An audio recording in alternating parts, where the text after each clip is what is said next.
Hari Om, Ved Ji. Hari Om. Thanks so much for coming on this podcast and also on a short notice. We'll keep this conversation very conversational. So, which is very informal. It is very beginner friendly for anyone who wants to gain a primary knowledge into what Vedanta is, what Advaita Vedanta is. But more importantly, we would also like to know your own personal journey. So let's start from that.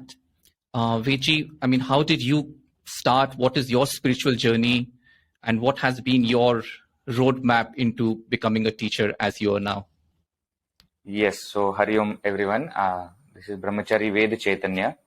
I am presently serving at Chinmaya International Foundation in Ernakulum, Kerala. I am a full-time Brahmachari of Chinmaya Mission. Before joining this organization full-time, like all of you, I also went to school, college. I did my graduation in electronics and telecommunication engineering. And after that, I also was working with Tata Consultancy Services for 1 year as a programmer. Journey has been, it started very early, I must say, because from childhood, I had a kind of spiritual background at home. Both my parents were into spirituality. They used to attend some sessions, satsangs, etc. of Chinmaya Mission and some other brahmacharis and swamins. So I got exposure to this path quite early. But as you know, youngsters are very different. So even when I was in school, let us say 7th standard, 8th standard, I was not liking all these things a lot, because I thought that, why, bring God in between, and why everybody is all the time talking. And my mother is a good singer. So she used to sing lots of bhajans just in front of Bhagwan every day. And I used to not understand why you have to do. If you want to do something in life, you should study. You want to study Bhagavad-Gita, you study Bhagavad-Gita. What is the point in singing, in front of God? What happens by that? So as a young mind in the vanity of their own intelligence would go little away from the path which they used to follow in the childhood. Similar thing happened to me also, I guess. But Chinmaya Mission has actually weekly classes for all age groups. So I was part of Bal Vihar, which is for children. But as I told you, when I went to 8th standard, 9th standard, I drifted a little bit from this path. I was not attending it very regularly. But then again, when I went to college, junior college and graduation, I again became part of this Chinmaya movement, and Yuva Kendra is what they call for youngsters classes. That fascinated me a lot, because there a group of youngsters used to sit and talk about their I won't say worldly issues, but their internal issues, how to build confidence, how to deal with situations, so all these things also happened. And around that time, when I was in 11th standard, I lost my father in an accident. So that incident again changed my life a lot, because suddenly I found myself in a place where people around me were very much sad, because it was a shocking news. So was I, but I was not that much shocked or moved from this entire scene. And somehow I found that there is some kind of strength with me during that time, especially, and with my mother, which is taking care of us, which is taking us out of this. And that made me realize that the spiritual knowledge that I had, whatever little knowledge I had, has helped me a lot in keeping that calm, keeping the focus on what is ahead of us, rather than saying what may happen or what might have happened.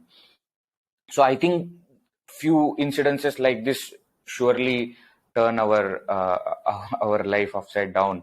So similar thing happened to me, but I won't say that all this was just because of that one incident. There was a gradual change which I could see. And by the time I was in second year of engineering, I had kind of made up my mind that I don't want to go on the usual path of getting married and continuing with the job for 30-40 years. I wanted to do something for the society, for the nation. And I thought at that time best way is to study Vedanta and then teach. So I think that's what, and then I joined in 2011. I joined Sandeepni Sadhanalaya, which is in Powai, a 2 years residential Vedanta course, which is in a very Gurukul way. We don't have access to our phones. And at that time anyways, so WhatsApp, etc. was not there.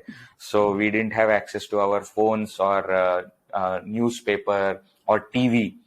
But that actually allowed us to focus our entire attention on the study that we were doing. And that was the best period of my life, I would have to say, because we studied so much, we learned so much, and really our spiritual journey began. And since 2013, when I got initiated into Brahmacharya, since then, for last 9 years, I have been serving in Chinmaya Mission. Initially, I was in a center in Navi Mumbai, and now for the past 5 years, I am here in Chinmaya International Foundation. So, Ved Ji, did you have a background in Sanskrit before joining Sandeepni? I had a very brief background because Sanskrit was my subject in 8, 9, 10 standard. But you see, Sanskrit that we study in school is very different. We don't understand why we are studying. I remember memorizing Ramaha, Ramo, Ramaha, and those kind of tables, but didn't really understand how the language works. So I scored good marks in 10th standard in Sanskrit, but I can't say that I had a lot of knowledge of Sanskrit. But when I joined Sandeepni, actually in Sandeepni, they start from absolute beginning. There were some of the students who were studying with me who didn't even know how to read and write, because they were from South Indian background, so they have never even seen Devanagari script and read it. So at least on that part we didn't have to struggle, because Marathi, Hindi is quite similar to Sanskrit in a way that the script is same and majority of the words are same. The grammar changes, but the words are known. Like Pushpa, we know Pushpa means flower. So many such words, vocabulary wise, we have, because all Indian languages actually, we won't have problem in studying Sanskrit. True. And how long did you work with TCS? 1 year. It was actually a transition period because the Sandeepni course had not started. So it starts only once in 3 years, and the course goes for 2 years, and then there is a 1 year gap. So it had not started, and I was selected in campus in 3rd year itself. So before I completed the graduation and I knew what is the schedule for Sandeepni, I had 1 year. And actually, because you asked, we had bond of 2 years. And I remember telling them in the interview itself that I may not stay for 2 years because this is my plan. I want to go for studying Vedanta. And they were very much fascinated. Those all HR people, I think out of 30 minutes interview, 20 minutes interview was on Bhagavad-Gita, because they were fascinated to see a young person talking about Gita. So it was very interesting actually. And what was your family's general reaction or opinion about you taking a D2? Actually, you see, because they were also both my parents, mother and father, they were on this spiritual journey. And as I told you, I lost my father in 11th standard, so he could not know what I am going to do. But my mother's reaction was surprisingly very, very supportive. Actually, I am a single child. And at that time, I had my mother's mother living with us, my father's both parents living with us in the same house. So there were 3 elderly people plus my mother, and I was the only young person. But I don't know, I'm eternally indebted to her that she not just agreed, she supported me, throughout. My whole family actually supported. My grandparents also were not at all cranky about it or saying that you should not go, etc. But I do remember one thing that my mother said. She said that I will not stop you from doing whatever you want, but make sure you complete whatever you start. So I think that was a great support and advice for me, I guess. I think that's a wonderful advice, because I have seen too many people who take this jump and then 2 years, 3 years down the line, they start regretting it, right? Now they see their peers who are getting high jobs and moving abroad, and there's a period of regret or some mental confusion there. Yes, yes. I think it is by God's grace that we are able to continue on this path, and of course the blessings of our parents and our family. Without them, nothing is possible. True. So, Ved Ji, let's come into our main topic, Advaita Vedanta, right? Could you just give a quick historical overview of how and where it started, plus the current resurgence which we are seeing? I think some of it is because of ease of communication. Right now we have YouTubes and podcasts and stuff. But even before that, I think Swami Chinmaya and before, so we have seen a new age resurgence, especially among younger people. So just a historical overview of Advaita Vedanta for the beginners. Okay, so see, first of all, Advaita Vedanta is a philosophy. Vedanta, when you say Vedanta, is basically Upanishads. Veda Anta, the end portion of Upanishads, is called as Vedanta. Now, within Vedanta, we have various schools of philosophy like Dvaita, Vishishtadvaita, Advaita. These are all the different views of understanding the Upanishads, you can say. So, actually, this is a timeless philosophy. So, one thing that Advaita Vedanta will least speak about is historicity. But for us to understand, so in Advaita Vedanta we say that the Vedas, which are the primary texts, and the Upanishads, which are part of Vedas, these are immortal texts. These are always been there because actually they are not texts, they are knowledge. Veda literally also means knowledge. We are not just strictly talking about the printed book or anything. We are talking about knowledge which is always there, which is immortal knowledge. So we can't tell when were the Upanishads written, because these are not written material. This is a kind of knowledge which was revealed to a set of people at different places at different times. Just like physics, you can't tell when did physics begin. You can't tell that, because whatever we know as our present understanding, physics existed before that also. So that is about the main text Upanishad. Now, when we come to Bhagavad-Gita, if we go into historicity of Mahabharata, etc., there are lots of different opinions, etc., and many people believe that 5,500 years back, around that, actually Mahabharata war happened, and during the war we know that Bhagavad-Gita was told to Arjuna by Lord Krishna. Now, when it comes to philosophy as such, Vedavyasa is supposed to be the one who started this Advaita Vedanta, or rather Vedanta philosophy. As a philosophy, Upanishads existed before, Bhagavad-Gita existed before, so many other texts existed before. But as a philosophy, sutra literature is very important. Each of the philosophies, for example, Mimamsa is a philosophy. They have a sutra which is written by Jaimini. Like that, for Vedanta as a philosophy, Brahma Sutra is the main literature which propounds the philosophy, which was written by Vedavyas Ji. Then many years later, let us say around 8th century, again there is a difference of opinion about this, but let us believe for the sake, as it is widely believed, that around 8th century, Bhagwan Shri Adi Shankaracharya was born, and I am lucky to be at the very birthplace of Bhagwan Shri Adi Shankaracharya. This is the place where he was born, and he was the one who took this Advaita Vedanta philosophy to the masses, in the sense that he wrote commentary on these three main texts that we just saw, Upanishads, Bhagavad-Gita and Brahma Sutra. And to assist us to reach that level of study, he also wrote some Prakarana Granthas, some basic texts, foundational texts of Advaita Vedanta.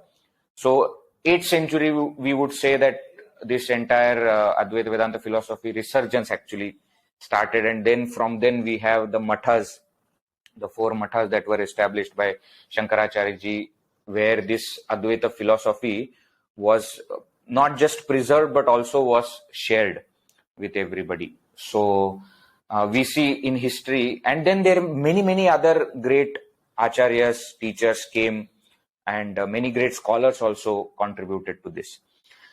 Now, coming back to the point that you were mentioning, that nowadays we see a resurgence of spirituality overall. I will not just say Advaita Vedanta, but overall spirituality. We can say like that there is a resurgence, but actually if we see, there always has been resurgence, in the sense that we might not know that so many people in the world are spiritual, because internet was not there, which connected people. But I won't be able to justify the claim if I say that in last 50 years, right now we are at the peak. We can't really say something like that, because we never know. There were spiritual people at all times. Okay, whether they studied it, methodically or not, that's a different thing. But we had Gurukulas always been there. So this is not something which is new. But one thing we have to agree upon is today's youngsters are not what they look like. We have a general belief that the younger generation that comes in are less spiritual or less religious. It's a very false belief. That is because I am with youngsters and I talk to them and I see how many of them genuinely want to walk this path, want to know. Now, the only problem which is there is they ask many questions, which the previous generation did not ask to their parents. And because they don't know the answer, they are not able to give the answer to the younger generation. And therefore, they think that these people are atheists. These people are non-spiritual. Why? Because they are asking too many questions. But we have to understand that each generation has got its own flavor. And we have to give the knowledge which has always been there in the way that they will understand. If we are able to do this, there is always an audience for such philosophies. I think so something you just touched upon, that each generation has its own way of learning, right? So the way we have been taught argumentative skills, answering questions, which is actually quite different from what earlier generations were being taught. And you just mentioned about Adi Shankaracharya and the Bhashyakar, we call him, right? The way Bhashyas were written were commentaries, right? And those commentaries were expanding upon or giving a new flavor to what was already written. Today's generation, I think, as you rightly said, it's a question answer methodology, right? So there are questions which, if to whom we ask those questions, they either can't answer or force us to say something which doesn't seem logical. I think that is the point where the detour starts happening, that okay, there is no use in this and let's just live our lives. Correct. So see, Shankaracharya ji was a person who wrote commentary. Bhashyakara wrote commentary so that he made the Vedanta philosophy relevant to that age, and then for years to come. Now, after him also, there were many great masters who came. You mentioned about Swami Chinmaya ji. Go a little bit further before that, Swami Vivekananda ji. Little before that, there were many great scholars, sadhus, who made the same philosophy relevant to that generation. And that's what is very beautiful about Indian culture, you see. At no point of time, the scripture becomes irrelevant. The only thing is that we have to cater to that generation, and we are there. Right. So that leads us into Advaita Vedanta, and especially for a new beginner generation. How would an introduction to Advaita Vedanta look like for somebody who's not familiar with the philosophies or not familiar with the Prakarana Granthas and that part? Okay, so let us see like this. See, all of us, all human beings, are seeking only one thing, and that is happiness. I am not going to elaborate on this topic because that itself can become topic for another podcast probably, or maybe more than that. So we all seek happiness, whether we seek it in a different ways. We want to be with people that we like. We want to be with gadgets that we love. We want to be in situations, in circumstances that we enjoy. And we all have our own ways of trying to search for or find this happiness, but we all are seeking happiness. Now, majority of the times what happens is we are searching happiness at a wrong place where it is not there, and therefore we feel disappointed. I'll just give you an example. We get into relationship thinking that this will give me joy, but soon what happens is it is not working out. We start fighting, and then we suddenly say, oh, there is no love in the whole world, and then we suddenly go to the other side of the spectrum. We go into depression, etc. I'm not going to love anybody. Now, the question that any logical mind should ask is, how many times am I going to try finding happiness in such places? Okay, now last time I had relationship with this person and it failed like this. Now, did I learn the lesson actually? I have not, because now I am falling in love with somebody else who is not similar to the old person, but is going to give me sorrow in a different way. And I am also going to give sorrow in a different way. So we, as long as we are thinking that by getting more and more money, by being with more and more people, by getting more and more amenities and luxuries in life, we are going to be happy, we are living a blind life. Because we see all around us, there are wealthy people who are sad. There are people who have, lots of people around them, but they are not happy. We hear in, we see in news, etc., people who are very popular are committing suicides. People who are very wealthy are depressed. So somewhere we have to take this shift, turn, saying that, okay, this is not the way. This is not where I'm going to find happiness. I have to search it somewhere else. Now, when such kind of discontent, I would say, from the worldly methods comes, we turn the attention within and we start to understand, okay, if there is a problem that I am facing, the problem lies within me. And if there is a problem within me, I need to find solution within myself. That, I would say, is a turning point. Advaita Vedanta is a philosophy which will empower you to be happy in all circumstances, irrespective of people with you, without you, irrespective of things that you have or you may not have, irrespective of situations that you like or you may not like.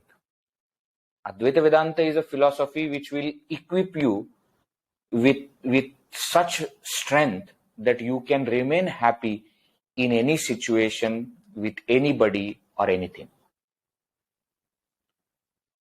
So that is basically the philosophy. Now, when we start on this journey also, we have lots of questions. Who is God? What is his role? Who am I? What is this world? Now, all these questions are answered in Advaita Vedanta philosophy. But the basis of all those questions and answers is what? To find the source of true happiness. There is a very famous quote by Rumi, which says that what you seek is seeking you. Well-known quote. Nowadays, youngsters also, understand this kind of philosophical quotes. But you see, Advaita Vedanta goes 2 steps further and says that what you seek is you. So what you are seeking, the happiness, you are the source of that happiness. You don't have to go to anybody or anything or any situation to be happy. You are what you seek. So I think that is what Advaita Vedanta is teaching us. Right. And so when we take this dimension of this philosophy, one thing where Advaita Vedanta also differs, and I think that confuses many people, is, as you said, it's not precisely that what you are seeking is seeking you. It is that you are already that. Like there is nothing to be done except the removal of ignorance. Right. And the moment that there is a famous analogy that no matter how long a cave has been dark, the moment you strike a match, the darkness goes away. Right? It doesn't matter if it was dark for 10 years or 1,000 years. So that instantaneous is the removal of ignorance and the dawning of enlightenment or wisdom. that instantaneous aspect of Advaita Vedanta, how does one really reconcile to that? That it is precisely right here, right now. There is no distance either in space or time to be covered. So you see, as you said, it confuses many people because most of the things in life that we gain are where we gain the knowledge of it first and then we perform action to get it. Let me give you an example. I want a TV. Okay, I want a new TV, let us say. Now I need to know which are all the TVs available, where will I get it, what is the cost, do I have that much money? This is the initial knowledge aspect. But that knowledge aspect is not sufficient because how much ever I think about the TV or about gaining the TV is not going to get TV.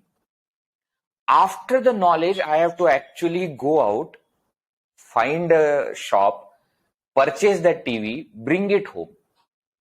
So there is a knowledge plus action factor which is involved in most of our attainments.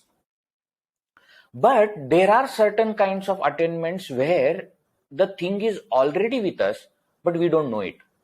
A very beautiful example which always they give is, and which applies to us also, sometimes those people who wear specs, sometimes they keep their specs on their head and they get involved with something and they forget that it is on their head. And they keep searching here and there and they get very panicked because without that they can't do the job and they are searching here and there. And some there, maybe their son or maybe their daughter-in-law or whoever comes there and says, what happened? What are you searching? So they say, I'm searching for my specs. So the person says, it is right there with you. Now, please note here, even when the person thought that he or she has lost specs, even when he or she is searching for the specs, and even when the other person gave the knowledge and therefore the person recognized that the specs are always with me, this is a different kind of attainment. Here, the knowledge is sufficient. After the other person has told me that the specs that I am searching are already with me, I don't have to do anything else. You see, so in scientific terms, in Vedantic language, if I have to say, there are two types of goals. One is called as apraptasya prapti, and another is called as praptasya prapti. First kind of attainment, as we saw, is gaining something that I do not have, where the action is necessary after knowledge to gain that thing. But there are other kinds of attainments where praptasya prapti, it is attaining of what is already attained. In which case, if it is already attained, then why you need to attain it? Because you don't know it. So there the removal of ignorance by knowledge is sufficient. There is no action required after that.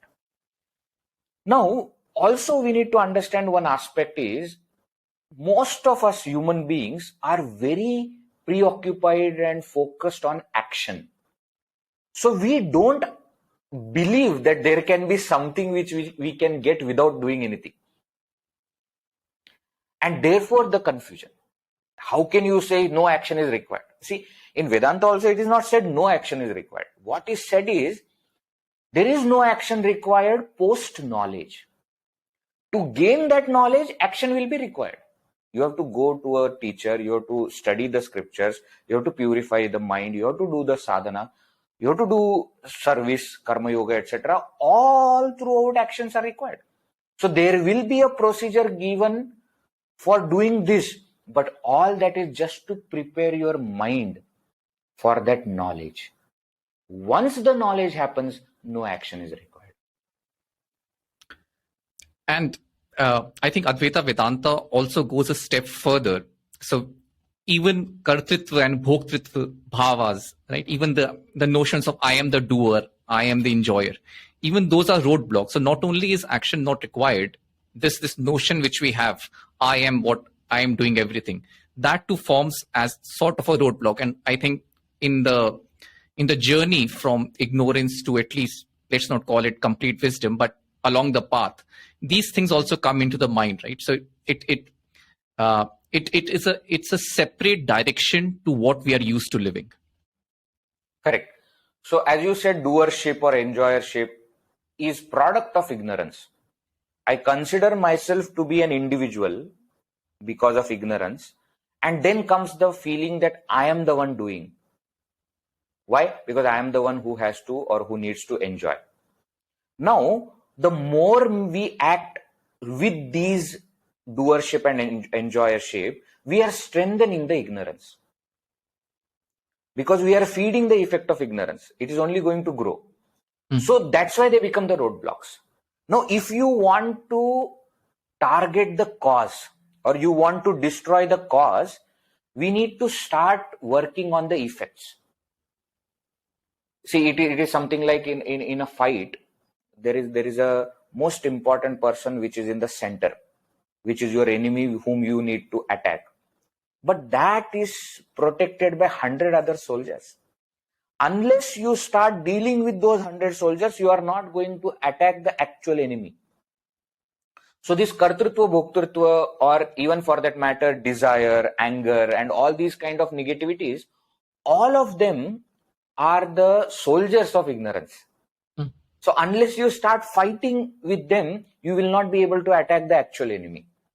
And that is why they become the roadblocks. And that is why we need to deal with them before we attack ignorance. Right. So Ved Ji, I was planning to start the topic of Maya, but it seems that it's a huge topic, and if you agree, we can do another session or another podcast onto it. That's so fine. We can probably end, since we have already 30 minutes, we can probably end with one of the most favorite or the most impactful shloka which you think has guided you personally during your journey. You see, if you ask somebody which is your most favorite film or most favorite song, they will give answer, but we know that the answer keeps changing. See, it depends on that moment, maybe at that time or in that phase of my life, I like this movie or that song. Similar is there for shlokas also. There are many shlokas which I love and which I like. There is a very famous shloka in Bhagavad-Gita, the last shloka actually, which Bhagavan Shri Krishna gives as Upadesha to Arjuna. Sarvadharman parityajya mamekam sharanam vraja aham tva sarva papebhya mokshayishyami ma shucha. The very beautiful shloka which summarizes the entire teaching of Bhagavad-Gita, which I like. There is another, I will not even say complete shloka, but there is a phrase which actually helps me a lot. It comes in the 11th chapter of Bhagavad-Gita, where Bhagavan Shri Krishna has just shown Arjuna Vishwarupa, the entire universal form, where he has shown that the entire world is present at one place in Bhagavan.